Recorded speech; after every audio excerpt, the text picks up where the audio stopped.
A long time ago, a Spanish guitarist named Gaspar Sanz, who lived from 1640 to 1710, said that the composers of his era taught their pupils to play their pieces, but none of them gives out the rules to compose these pieces. He had an interesting idea that introduces a problem I'd like to solve with you. In this lesson, we're going to learn one new rule or principle that takes us all the way from Spanish classical guitar music to Blue Oyster Cult and rock music, and it has to do with the power chord. If you don't believe me, stick around and watch. And if you do believe me, well, stick around anyway. Gaspar Sanz was lucky enough to grow up in a wealthy family in early 17th century Spain, so he was able to study theology, philosophy, and music at the country's oldest university, the University of Salamanca. The music business was changing, and certainly not for the last time. The 5-string Baroque guitar was replacing the 7-string lute in popularity throughout Europe, just as the lute had replaced the oud a couple of centuries earlier. Lutes were expensive and complicated to play because they had so many strings, up to 13 of them. The guitar was easier to master, and its tuning was just then evolving to A, D, G, B, E, exactly like the top 5 strings of the contemporary guitar. Because of its popularity, the guitar was frequently used to accompany songs and dance, and Gaspar Sanz advanced playing technique from chords and single notes to dual melodic lines articulated independently by the thumb and finger. He became a popular guitar teacher, going so far as to teach the illegitimate son of King Philip IV and his mistress, the actress Maria Calderón. He also wrote out a series of guitar lessons and composed canarios, or canaries, inspired by a dance from the Canary Islands. In a minute, I'm going to play a passage from Canarios, and we're going to practice a technique called legato, which is the Italian word for tied together, meaning to play in a smooth, flowing manner. But I want to remind you that we're also going to learn an important principle about the ultimate rock chord, the power chord, in this lesson. For sheer visceral excitement, perhaps nothing in my performing career compares to the first time I got on stage with my high school rock band named Toxic Atrocity. I don't even think we had a drummer, so I can only imagine how badly it must have gone. But that didn't matter half as much as how badly I wanted to learn to play the guitar and play the opening riff of Don't Fear the Reaper, the signature song from the band Blue Oyster Cult. When I first heard it, I thought, I must learn to play guitar so I can do that. The lick is unmistakable. It's an arpeggiated pattern of just 3 chords, A minor, G, and F. And as it turns out, Don't Fear the Reaper shares a number of notes with the Spanish classical composition Canarios, even though they're in different keys. One important distinction is that the bright F sharp in Canarios becomes a dark and brooding F natural in Don't Fear the Reaper. That was enough to grab me and never let go, and it was my entree to a life with music and the guitar. So, in this lesson, we're going to cover a lot of ground, including the power chord, some licks from the minor pentatonic scale, and legato, using hammer-ons and pull-offs. In doing so, we'll equip ourselves with some of the essential tools in the guitarist's toolbox, just the way Gaspar Sanz said we should.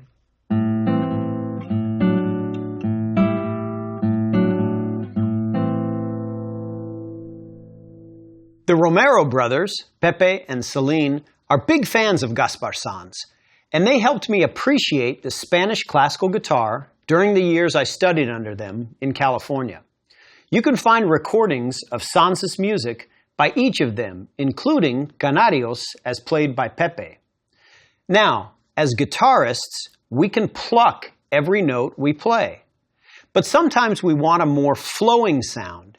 In music terminology, again, we call this legato, meaning to play without separation between the notes. Think of a singer singing a phrase or a flutist playing a melodic line without taking a breath. Similarly, a violinist or cellist can play a passage without changing the direction of the bow.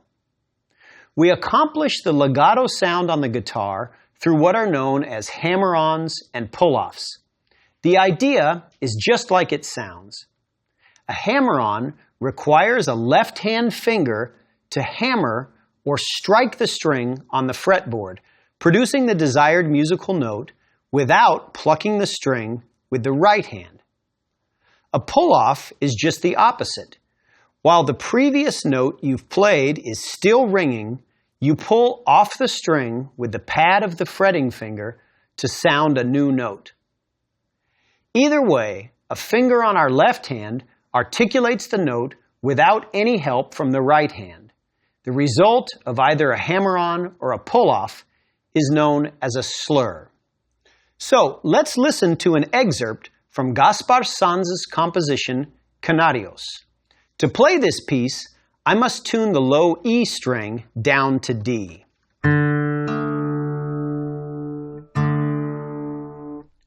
Doing so makes my guitar even more closely resemble the tuning of the Spanish Baroque guitar that Gaspar Sanz helped popularize. As a result, the open D on the 4th string now has a duplicate 1 octave lower on the 6th string. Remember this doubling for our discussion on power chords in a few minutes. Now, a bit of Canarios, first played without slurs.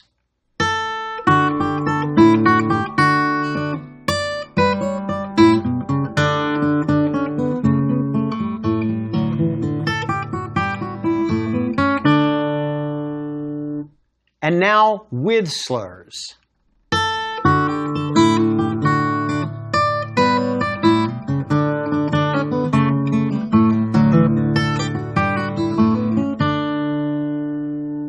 Do you hear the difference? And now, how about this blues pattern? Again, with and without slurs. First, I'll play it without slurs.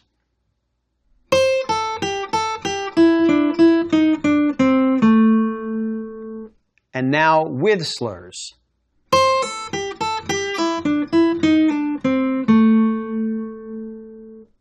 The use of slurs equips us with an additional option for phrasing melodies. So, let's learn how to perform the ascending slur or hammer-on. I got to get my E string back first.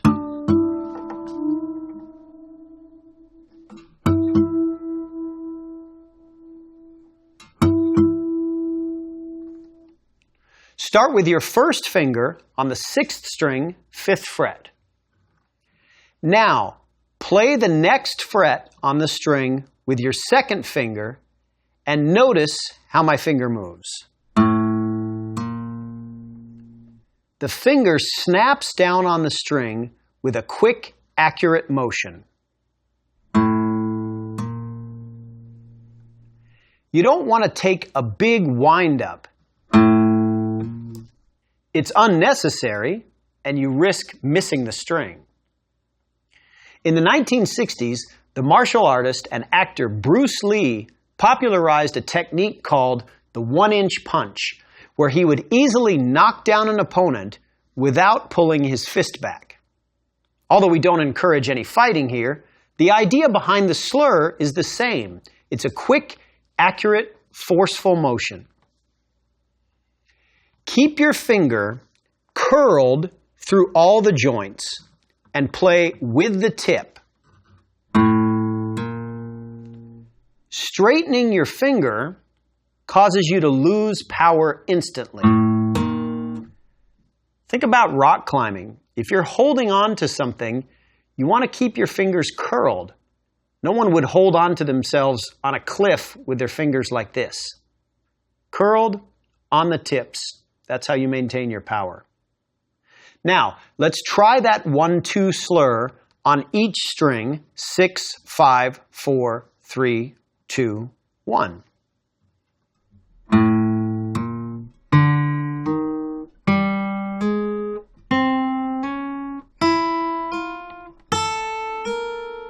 and then back down.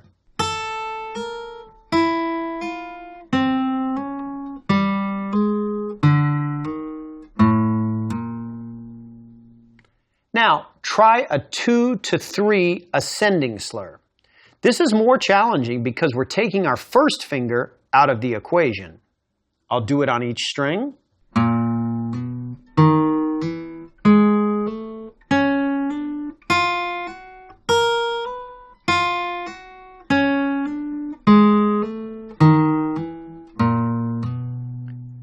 And then 3 to 4.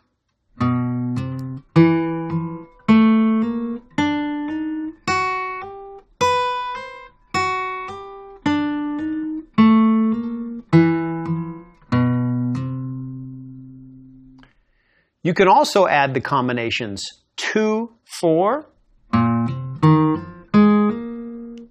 1, 4, and 1, 3.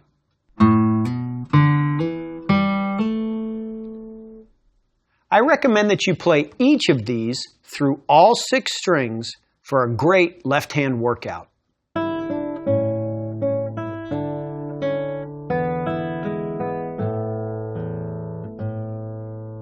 For our note reading workshop today, let's learn the notes on the 5th string. We start with open A. First fret is A sharp or B flat. Second fret is B. Third fret is C. And fourth fret is C sharp or D flat. Let's play a short example using just these notes. 1, 2, 3, 4.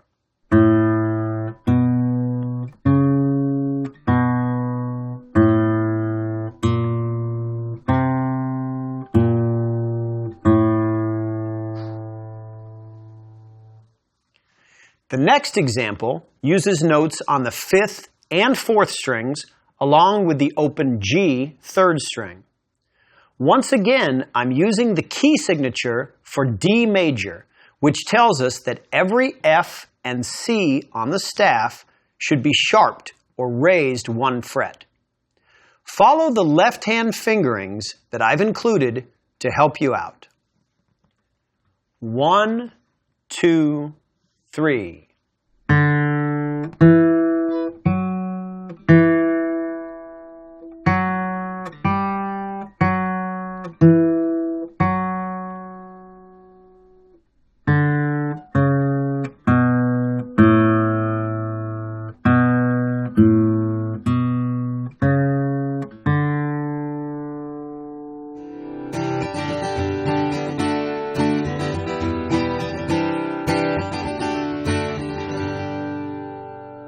A power chord is the informal name for a chord that contains only 2 notes, the root or tonic and the 5th. Often the root is doubled an octave above. As such, they're often called a 5th chord and are notated A5, G5, E5, etc. The root is the most important note in a scale or chord. It is the tonal center from which the other notes are derived. I introduced this in Lesson 4. If you need to brush up, take a look at the chord module in that lesson. Power chords are a key element in rock music. Think of You Really Got Me by the Kinks, Led Zeppelin's Stairway to Heaven, and Rock You Like a Hurricane by the Scorpions. Power chords are usually played on a distorted electric guitar. They're easy to grab on the guitar neck, and they have a lean, driving sound.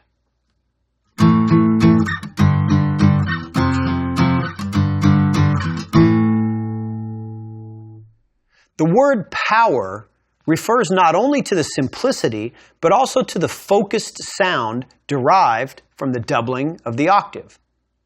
Power chords can be played with the root on either the 6th or 5th strings, and the shape of the fingers on the fretboard is the same for both. Start with your first finger on the 5th fret, 6th string. 3rd finger on the 5th string, 7th fret. And 4th finger on the 4th string, 7th fret.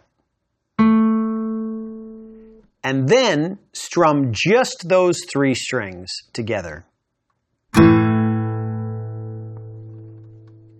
We have the root on the 6th string, doubled an octave above on the 4th string, with the 5th in the middle. The shape with the root on the 5th string is the same. So for this one, start with your first finger on the 5th string, 5th fret. 3rd finger on the 4th string, 7th fret. And 4th finger right underneath that on the 3rd string, 7th fret. And then play just those 3 strings together. The chord is named for the tonic played by the first finger. So it's essential that we know the names of the notes on the 5th and 6th strings all the way up the neck. So, if I wanted to play a C5, a C power chord, where could I play it? Either on the 8th fret on the 6th string, because that's a C, or 3rd fret on the 5th string.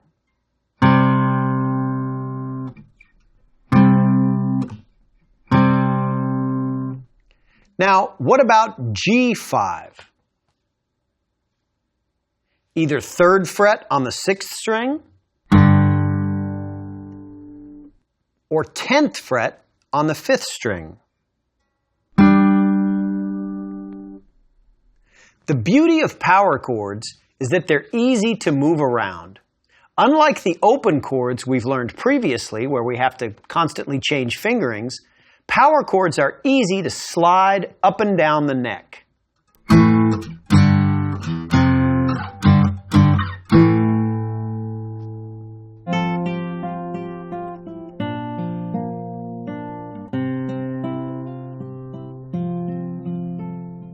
Let's look now at some patterns or licks using the minor pentatonic scale. To review, the 2-octave pattern looks like this. We start on the A tonic, 6th string, 5th fret, with the first finger. Then the 4th finger. On the 5th string, 1, then 3. 4th string, 1, 3. 3rd string, 1, 3. 2nd string, 1, 4. And 1st string, 1, 4. Coming back down, it's 4, 1, 4, 1, 3, 1, 3, 1, 3, 1, 4, 1. Again, the whole scale.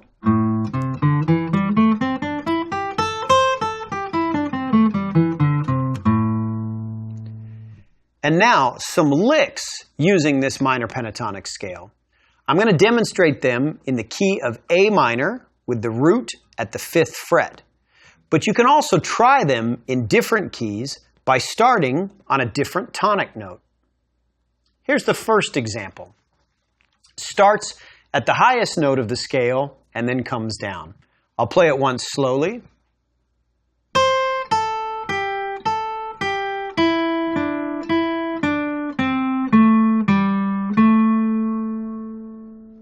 A little faster.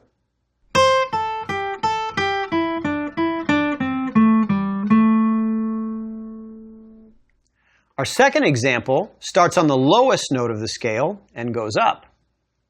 One time slowly.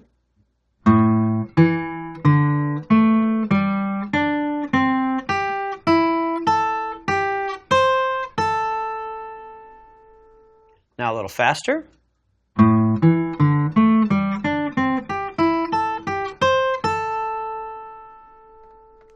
And our third example uses some hammer-ons. One time slowly.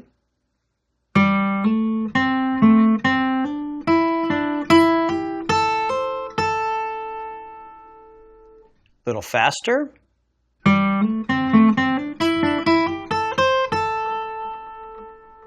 Still faster.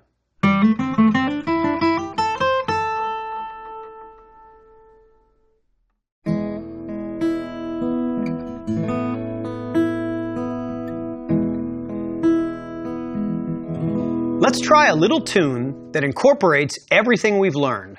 A melody with slurs, power chord accompaniment, and a chance to improvise using the A minor pentatonic scale. And the song has some similarities to Canarios by Gaspar Sanz. Our accompaniment uses the A, G, and F power chords anchored on the 6th string. So that's the 5th,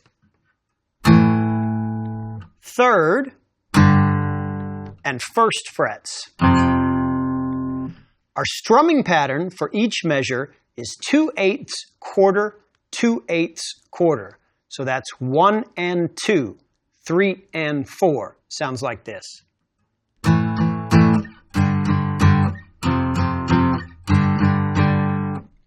The melody is a mixture of eighths and quarter notes and has a few slurs. And if you're daring, try improvising over the chord progression while using some of the pentatonic licks that we just learned.